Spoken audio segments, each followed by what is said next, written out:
Kamu katanya pernah berobat dan waktu pengobatan kamu pernah dinyatakan meninggal selama 3 jam. Nah ini simpang siur nih beritanya nih dok. Cinta meninggal 3 jam. Bukan kayak gitu sebenarnya dok. Jadi gini, waktu aku kemo pertama dok ya, itu aku udah mau nyerah dok. Karena sakit banget dok. Semalaman aku teriak, sakit, tolong sakit. Kanker yang paling bisa dimodifikasi dan paling bisa dicegah dan paling bisa disembuhkan adalah kanker serviks. Terbukti kamu sendiri nggak ada lagi nih gejalanya nih kayak Betul. gitu ya. Sebenarnya kanker serviks itu amat sangat bisa disembuhkan asal Aku di situ ngerasa dicintai banget. Aku nggak pernah ngerasain di satu tempat yang penuh kedamaian kayak gitu. Aku nggak pernah rasain itu. Jadi seumur hidup tuh aku tuh sebenarnya mempertanyakan hal-hal seperti ini dok. Spiritual, Tuhan, agama dan segala macam. Aku nanya, kenapa aku ada di sini? Aku bilang. Terus jawabannya adalah, Nah, kalau misalnya suatu hari nanti ini kembali lagi, bahkan kankernya lebih berat, lebih besar. Cukup dengan tanya Dr. Richard. Hari ini tamu saya Cimta Ramlan, halo dokter, cancer survivor. cancer thriver dok. Hah? Cancer thriver. Apa itu bedanya?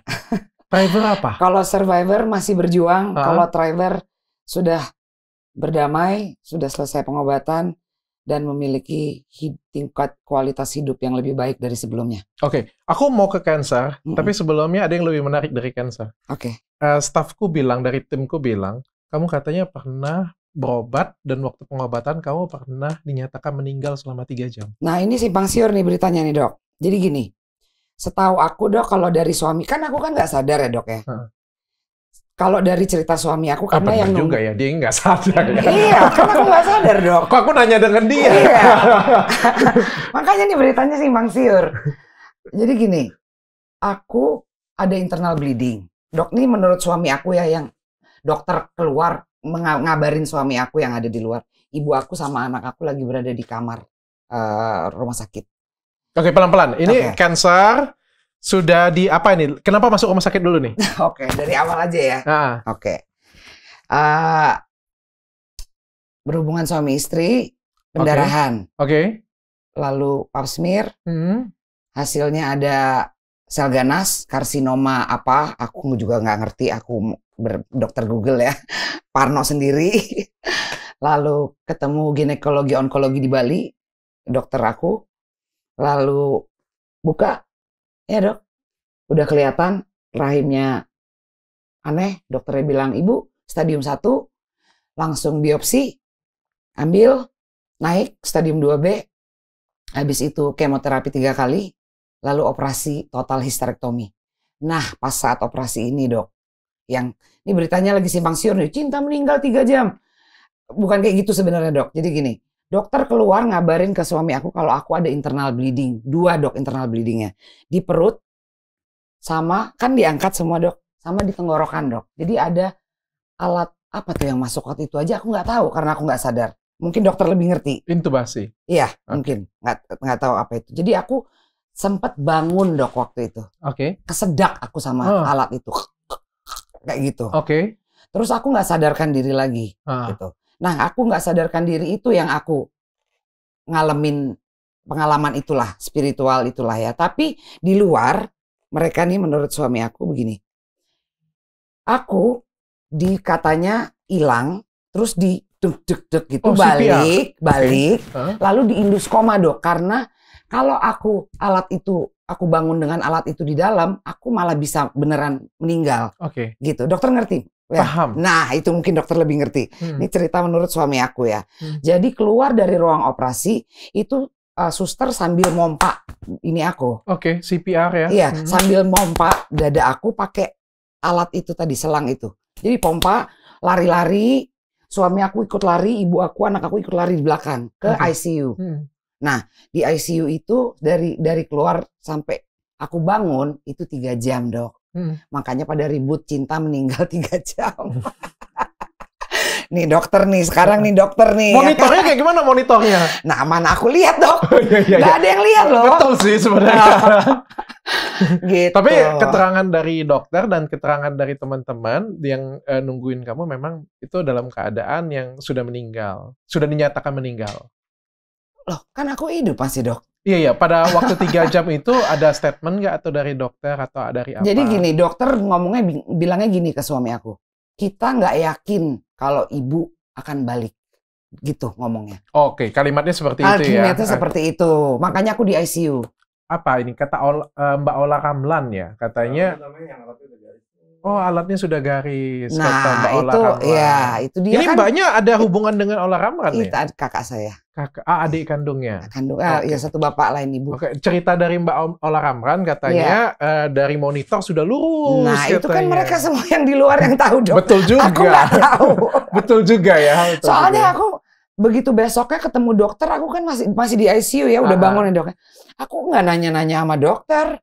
Kalau aku juga nggak tahu. Ngapain juga kita kepoin, yang penting masih hidup lagi kan. Iya kan.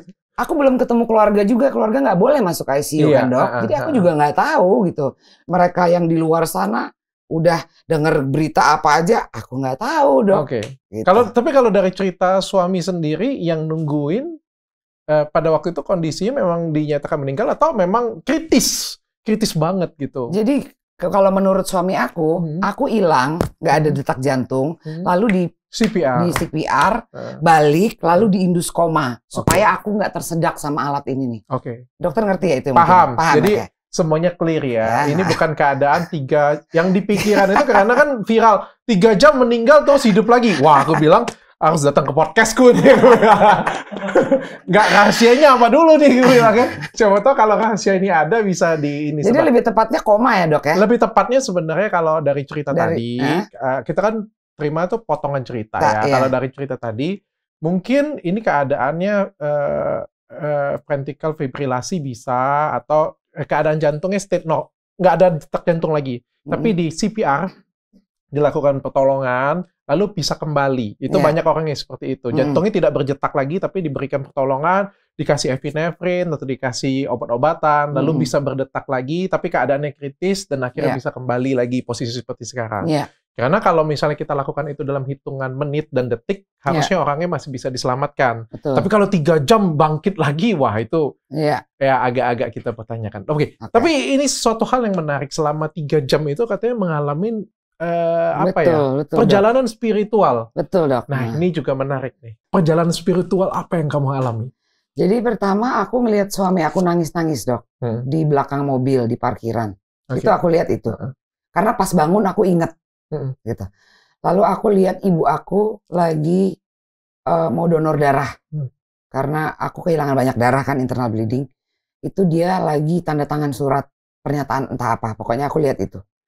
Baru abis itu aku pindah ke satu space yang kosong ini, yang ada cahaya ini tadi gitu. Mungkin teman-teman semua udah denger ya di mana-mana. Space kosong yang ada space cahaya. Ya, kayak ada ruang kosong gitu, nggak jelas ruangannya apa. Tapi cahaya ini mendominasi ruangan tersebut, jadi nggak kelihatan ruangan apa gitu dok ya. Jadi cahaya ini nggak ngomong dok, tapi dia cahaya, tapi dia membentuk kepalanya seperti aku lagi gundul. Aku waktu itu kan lagi gundul ya dok ya. Jadi dia membentuk kepalanya gundul gitu. Jadi dokter bayangin kayak cahaya tapi ada kepala gundulnya gitu. Jadi dia ngasih aku perasaan kayak supaya aku nggak sendirian gitu. Jadi seumur hidup tuh aku tuh sebenarnya mempertanyakan hal-hal seperti ini dok. Seumur hidup aku ya, 40 tahun aku hidup. Itu kejadiannya kan 2 tahun yang lalu dok. Umur aku tepat 40 tahun. Aku tuh mempertanyakan hal-hal ini. Ya, spiritual, Tuhan, agama dan segala macam. Dan kejadian ini nih tentunya merubah kacamata aku ya terhadap hal ini gitu. Karena mengalami sendiri ya dok ya. Mungkin di luar sana banyak yang masih, mungkin ada yang bilang aku macam-macam bohong atau apa. Ya itu omongan orang ya. Tapi ini kan menurut aku spiritual itu sangat-sangat private banget dok. Sama kayak marriage loh. Hubungan kita sama Tuhan itu. Itu kita berdoa kan nggak ngomong sama orang, kita berdoa dalam hati, ya dok ya. Akhir-akhir ini agak ada di story sih soalnya. Berdoa di story ya dok ya. Oh iya, oke. Akhir-akhir ini. Akhir ini ya. Okay. Nah menurut aku. Supaya orang tahu kita beragama. Jadi oke. Jadi kayak dia memberikan pengetahuan gitu dok, lewat pikiran. Jadi nggak ada suara dok, lewat perasaan. Oh ya, nggak ada suara tapi kayak telepati kita paham bahasanya kayak gitu ya. Aku nggak bisa bilang itu telepati, Dok. Aku nggak bisa bilang itu perasaan karena sangat-sangat asing gitu caranya. Gitu. Aku nggak pernah ngalamin itu di sini gitu, di dunia. Gitu. Jadi pengetahuannya seperti ini, Dok. Kalau dia super genius. Ini cahaya ini. Gravitasi salah 0,0 sekian hitungannya aja kita semua tuh udah melayang-layang, betul nggak, Dok? Ya, tepat ya, Dok, ya berarti ya hitungannya, presisi ya. Jadi super duper genius, Dok, dalam menciptakan segala sesuatu berarti ya, tepat begitu, presisi. Lalu nomor 2 adalah penuh kasih sayang, Dok. Aku di situ ngerasa dicintai banget, kayak so peaceful banget. Aku nggak pernah ngerasain di satu tempat yang penuh kedamaian kayak gitu. Aku nggak pernah rasain itu. Yang nomor 3 adalah dia tidak pernah menghukum katanya. Kita yang menghukum diri kita sendiri. Gara-gara kelakuan kita sendiri juga yang kayak gitu. Nomor yang terakhir adalah dia humoris, Dok. Jadi ada joke di situ yang cuma aku sama dia yang ngerti. Dia sangat humoris. Berarti suasananya itu damai, penuh keceriaan cinta dan lucu. Iya, bukan sesuatu hal yang gelap kayak gitu ya. Enggak. Sangat terang kan, Dok, terang banget, silau banget, Dok. Takut, menakutkan nggak seperti itu ya. Nggak ada. Dan aku nanya terakhir, kenapa aku ada di sini, aku bilang. Terus jawabannya adalah di sini lebih enak daripada di sana. Di sana tuh penuh, yaitu sakit, perjuangan dan segala macam. Dan nanti kamu bangun akan sakit banget gitu. Aku nggak peduli, aku bilang. Aku emang keras kepala orang. Nggak peduli, pokoknya aku mau sama suami sama anakku. Oh ya udah, oke, tunggu dulu katanya. Tunggu dulu tuh kayaknya ya, kalau feeling aku belum kelar, Dok. Mungkin perut aku masih kebuka, masih dijahit kah atau apa ya. Total hysterectomy dokter tahu kan? Tahu. Ya, kan gede banget tuh di mukanya, Dok. Tahu. Nah itu mungkin itu ya. Ya udah habis itu aku balik, Dok. Kembali ya, aku di ICU. Aku ingetnya gini bangunnya. Aku bangun ada sesuatu, ada selang di sini aku. Jadi aku gini. Nggak bisa ngomong. Nggak bisa napas, nggak bisa ngomong.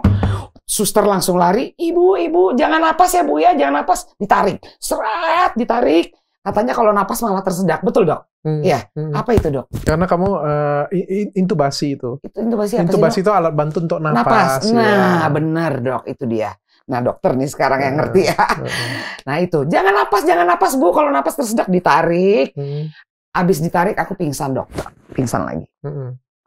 Nah, kasur aku itu di ICU tuh bener-bener di depan pintu masuk ICU, Dok. Terus pas aku bangun, aneh banget pintunya juga kebuka. Di situ berdiri suami aku, ibu aku, anak aku bertiga. Terus aku begini. Enggak, sorry. Kata mereka aku begini. Terus aku pingsan lagi. Iya, gitu, Dok, ceritanya. Oke, tapi kamu pas bangun itu comeback ya, bener-bener ya? Sakit banget, Dok. Sakit, oke. Jadi ada kayak orang mau melahirkan tuh apa yang di tulang punggung, Dok. Apa namanya, Dok? Anestesi lumbalnya ya. Ya, itu pakai morfin katanya dokternya ya. Itu satu di sini, 3, Dok, pokoknya. Itu pun masih sakit ya? Aduh, udah full dosis ya. Karena aku semalaman aku teriak, sakit, tolong sakit. Aku bilang kayak gitu. Nggak kuat, pingsan lagi bangun. Sakit.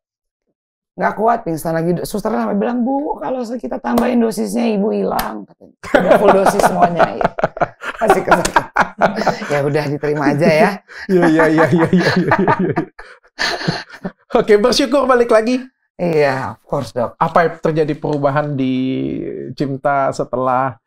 Ini panjang sih ceritanya, Dok, sebenarnya. Perubahannya tentunya punya kacamata baru ya, Dok ya. Melihat kehidupan ya. Ternyata aku tuh 40 tahun terakhir itu aku hidup dalam flight or fight mode, Dok. Survival mode gitu. Jadi aku nggak peduli lah sama kesehatan, nggak hidup lifestyle aku buruk. Lalu aku punya trauma-trauma yang belum beres, Dok ya. Lalu nggak peduli makan apa aja, lalu macam-macam lah, Dok. Panjang gitu. Jadi selama 40 tahun, ternyata aku tuh nggak care sama diri sendiri gitu. Itu on survival mode. Lalu aku dikasih cancer tuh aku disuruh istirahat dok. Jadi selama 2 tahun belakangan ini aku bener-bener rest total. Makanan semua aku ganti. Aku meditasi rajin buat pikiran ya dok ya. Sampai nggak kemana-mana. Pikiran buruk. Karena pikiran buruk kalau kita terusin jadi emosi. Emosi terus-menerus jadi keyakinan dok. Kalau sudah yakin, wah serem nih dok. Kalau udah yang buruk jadi emosi terus kita yakini kejadian bener dok. Okay. Karena manusia itu ternyata sangat powerful dok. Powerfulnya apa? Super powernya apa? Keyakinannya dok. Belief sistemnya. Itu yang aku belajar. Kadang-kadang kita itu sakitnya matinya bukan karena penyakit, tapi karena pikiran kita sendiri. Benar. Yang bikin publik orang-orang yang mendengarnya penasaran nih. Tadi kan kalau misalnya kayak ada cahaya yang terang, kepala yang ya kayak seolah-olah botak gitu kan, tapi cahayanya terang tadi kan. Tapi itu menggambar, kalau dari keyakinan kamu itu ada menggambarkan ke agama tertentu atau enggak? Enggak ada dok. Kayak universal gitu ya? Ya. Ini pengalaman aku ya dok Iya, ya. iya dong. Pengalaman tiap orang beda-beda loh. Disclaimer langsung ya. Iya dok. Sangat universal. Sangat luas. Di sini dan di sana dalam waktu yang bersamaan.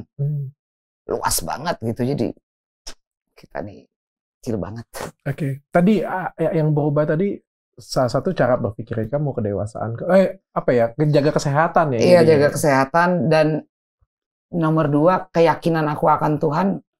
Jadi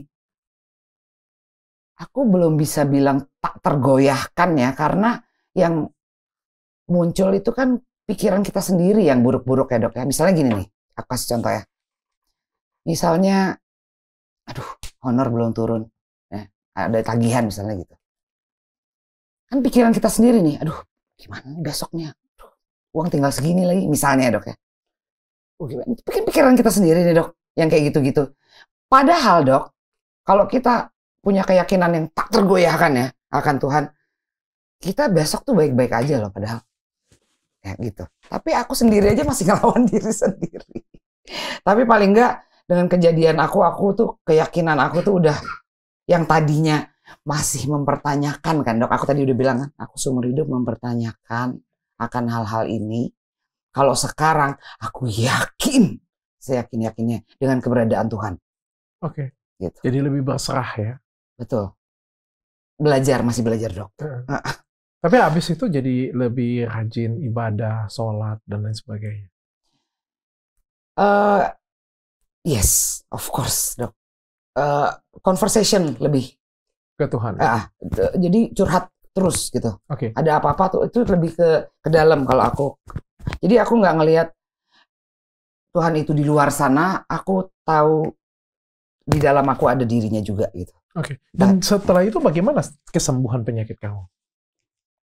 Jadi gini dok, waktu aku kemo pertama dok ya, itu aku udah mau nyerah dok. Karena sakit banget dok. Aku nih nggak mau nakut-nakutin pasien kanker yang lainnya. Karena ada loh orang lain, aku baru nih, kan aku sering curhat-curhatan nih sama pasien kanker yang lain nih dok. Mereka ada yang kemo malah nggak kesakitan dok. Jadi tiap orang beda-beda efeknya. Kalau aku waktu itu benar-benar sakit banget dok. Dari atas kepala sampai bawah kaki, aku sampai nggak bisa jalan. Tapi aku nggak muntah-muntah dok. Kan ada di TV-TV orang muntah-muntah ya. Cuma aku nggak bisa makan, tapi masih bisa aku paksa. Sup ayam gitu masih masuk. Jus masih masuk. Aku paksa pokoknya. Sama rontok semuanya.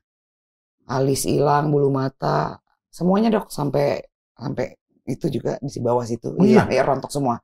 Sakit-sakitnya itu karena apa ya? Sakitnya itu karena efek obatnya ya berarti ya?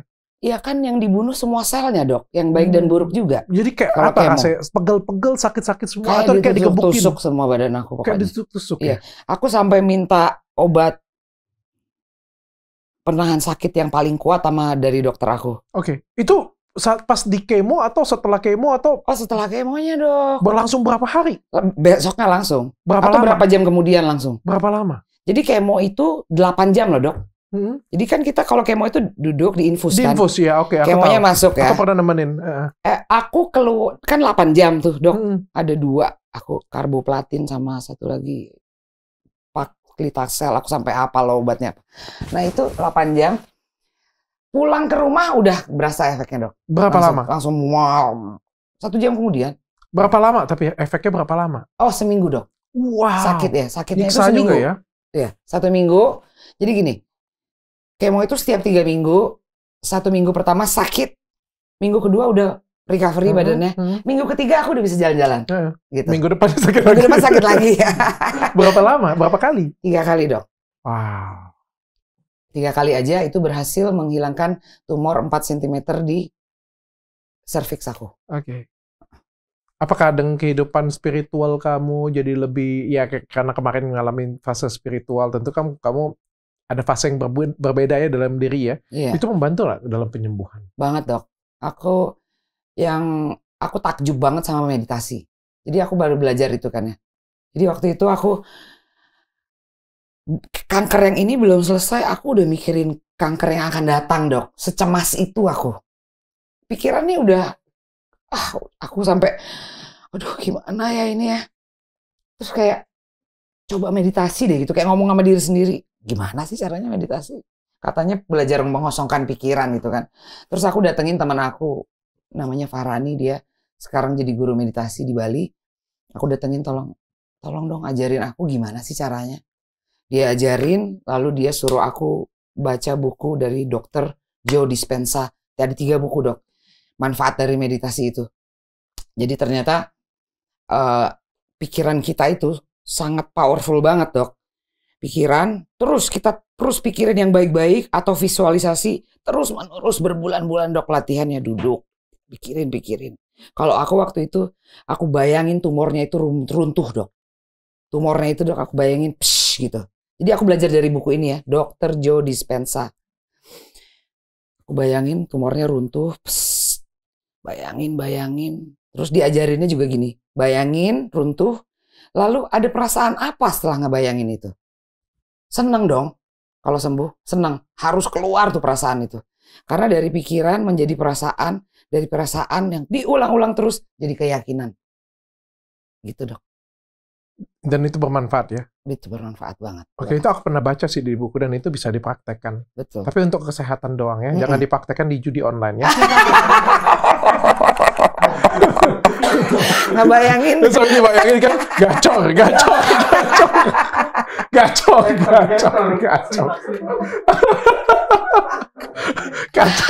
Kata cinta Ramlan bisa dibayangkan sampai muncul keyakinan. Tapi kok miskin, Cok? Canda. Iya, tapi zaman sekarang kayak gitu. Tetanggaku semua ya. Jadi online, Dok? Iya. Oh, okay. Katanya karyawan-karyawanku juga nggak pernah di depanku sih, tapi kata sekretaris pribadiku. Gila, orang zaman sekarang jadi online semua. Efeknya itu bisa sakit loh. Oh ya? Kan kepikir kan. Soalnya iya, kan menang nggak gitu ya, Dok? Hilang. Tabungan hilang. Iya. Ya kan? Jadi tertekan kan. Habis tertekan ribut rumah tangga jadi penyakit. Yang tadi nggak ada sakit jadi sakit. Benar. Iya. Kekuatan pikiran itu tuh benar-benar ini banget. Aku pernah sekali ya bohong dengan istri. Ketahuan. Habis ketahuan, yang dari lapar, nggak lapar. Beneran. Itu kan artinya kekuatan pikiran luar biasa ya. Kekuatan luar biasa. Cuma kita nggak sadar aja, Dok, gitu. Kayak gini, aku hidup 42 tahun nih, Dok ya. Mau ngambil aja nih. Itu kan pikiran, Dok, yang menggerakkan. Tapi karena saking udah kerekam, itu kan semua dikerekam di otak kita, Pak. Bawah sadar, Dok, ya namanya ya. Bawah sadar. Gini. Bawah sadar udah kerekam, tapi kita nggak perhatiin bahwa ini begitu hebatnya pikiran karena udah terbiasa kita melakukan ini, gitu. Nah, gimana kalau misalnya kita ngomong sama sel-sel di badan kita untuk nyembuhin badan kita? Kita suruh juga sampai kerekam. Misalnya gini, Dok, dokter nyetir, terus dokter sering dong pas lagi nyetir dokter ngelamun. Yang nyetir siapa, Dok? Alam bawah sadar kita. Betul. Dok. Oke. Karena nyetir udah kerekam di otak kita selama bertahun-tahun. Begitu juga, itu hebatnya badan kita ya, badan manusia. Apa yang kita ulang, kebiasaan ini menjadi diri kita. Oke. Ya. Itu teknik secara cerita ya, Ah. dan secara testimoni. Aku akan translatekan secara medis. Sebenarnya itu bisa dijelaskan secara medis. Oh ya? Sebenarnya ketika kita itu mengalami ketenangan, pernah nggak sih kita itu misalnya kayak gini ya, terutama cewek nih, paling gampang nih. Pada waktu mau datang bulan, muncul jerawat. Ya kan? Karena hormonal dong, kayak gitu kan. Iya. Tapi pernah nggak, misalnya kurang terlambat tidur, atau tidurnya kurang, atau stres, ada banyak masalah, wajahnya jadi kusam, jadi jerawatan. Banyak. Ya. Padahal nggak ada menstruasi gitu kan. Iya. Tapi karena dia stres, itu kayak rambut rontok, Iya. wajah jerawatan. Artinya segala sesuatu dalam tubuh, baik itu enzim, hormonal, dan lain sebagainya, itu Mempengaruhi. sangat pengaruh sekali terhadap emosional kita. Benar. Ketika kita itu di fase yang tenang, di fase yang sudah dewasa sekali ya, secara pikiran, ada apa-apa, ya udah nggak apa-apa, kita harus ikhlas, kita harus rela, kita serahkan semuanya kepada Tuhan yang di atas. Ketika ada rasa berserah dan rasa bersyukur seperti itu, tubuh kita itu akan lebih tenang. Dengan efek lebih tenang itu tubuh kita akan keluar hormon-hormon yang jauh lebih baik. Dan akhirnya mempercepat penyembuhan itu sendiri. Betul. Itu secara medisnya. Oke. Jadi sebenarnya pikiran kita, ketakutan kita sendiri itu bisa membunuh kita. Setuju, Dok. Tapi sekarang sudah sembuh total. Kan cancer nggak ada istilah itu, Dok. Istilahnya NED, NED, no evidence of disease. Oh, oke. Aku masih check up setiap 6 bulan, Dok. Tapi terakhir aku PET scan itu 3-4 bulan yang lalu. PET scan pertama, Dok. Itu udah nggak ada sih dari Nggak otak sampai nggak ada tanda-tanda sel Tapi kanker. sebelum CA cervix itu sebelumnya ada ditemukan tanda-tanda atau gejala nggak ada? Nggak ada, Dok. Makanya Use dibilang the pap silent smear. killer ya. Use pap smear setiap bulan, setiap tahun. Aku No. nggak pernah pap smear dulu, Dok. Itu salahmu. Makanya. Itu dia kan aku bilang aku 40 tahun nggak care sama badan aku sendiri. Aku harus kasih edukasi di sini ya. Iya. Kanker yang paling membunuh sampai berapa tahun yang lalu ya? 1 tahun atau 2 tahun yang lalu itu kan kanker cervix. Baru di tahun ini nih berubah nih. Kanker yang paling membunuh itu kanker payudara sekarang. Untuk wanita ya. Bertahun-tahun dari zaman dulu itu adalah kanker cervix. Itu yang paling ditakutin oleh wanita. Tapi kanker yang paling bisa dimodifikasi dan paling bisa dicegah dan paling bisa disembuhkan adalah kanker cervix. Terbukti kamu sendiri sudah ibaratnya no evidence ya. Artinya kan kita bisa ngomong nggak ada lagi nih gejalanya nih. Betul. Kayak gitu ya. Sebenarnya kanker cervix itu amat sangat bisa disembuhkan asal dideteksi dini. Contoh nih ya, kapan kita harus pap smear? Ketika awal-awal masa reproduksi. Bukan masa reproduksi, ketika kita melakukan hubungan seksual secara aktif. Makanya kita harus pap smear. Minimal tuh 1 tahun sekali. Betul. Andai kata pada umur kamu 30 tahun, misal kamu pap smear dan ketemu nih, itu ada sil 1, sil 2, ada, pokoknya ada tingkatan-tingkatan. Ketemu nih di fase 1 nih. Ada banyak yang dilakukan, nggak perlu dipotong. Bisa jadi cuma ditotol, bisa jadi kasih obat makan. Terus 6 bulan kemudian dicek. Kalau naik, ditotol lagi, dikasih obat makan. Kalau turun, udah selesai. Cek lagi 1 tahun kemudian. Tapi kalau misalnya naik lagi, bisa dipotong, bisa dibuang, bisa dikemo. Jadi ini adalah cancer yang paling bisa disembuhkan asal ketemunya dini. Ya.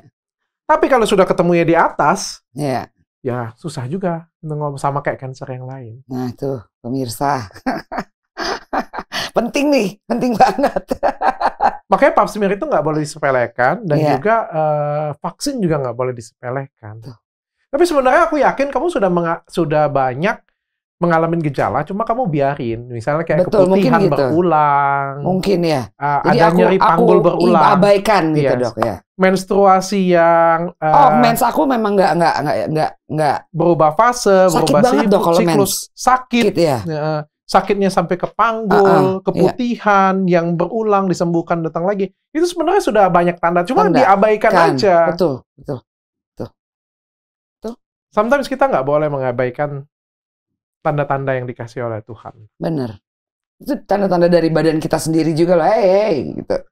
Hey, cepat, gitu. Demam itu kan salah satu tanda sebenarnya. Bener. Tanda bahwa ada sesuatu yang nggak beres dalam tubuh kita. Ada sesuatu yang masuk dalam tubuh kita. Ya kalau kita abaikan semuanya. Betul loh. Setuju. Cinta setelah segala sesuatunya ini, apa tujuan hidup kamu sekarang? Ini menarik ya, tujuan hidup yang sekarang. Aku kepengen jadi guru meditasi, Dok. Serius.